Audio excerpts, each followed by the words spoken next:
कान के नीचे ही क्यों, आगे पीछे क्यों नहीं? कान काम क्या करता है? कान क्या काम करता है? बैलेंसिंग इसका मतलब है कान जहाँ पे वहाँ आपका सेंटर का बैलेंस है। तो अगर आपको पूरे नेक को पुल करना है तो आपको खींचना कहाँ से है? कान के नीचे से खींचिए, तभी तो इक्वली पुल होगा ना। इसी के लिए कान के नीचे पकड़ना है, ठीक है। फिर अपने बॉडी को पीछे की तरफ होल्ड पे डालिए, हल्का सा घुमाइए, नेक को फ्री कराइए, उसको पेशेंट को गोल गोल, उसको समझ में नहीं आना चाहिए क्या होने वाला। फिर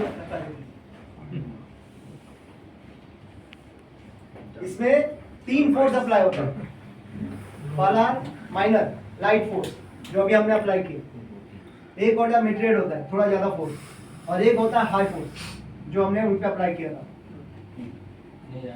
ठीक है। इन पे किया था और कहाँ गए वो वही है वो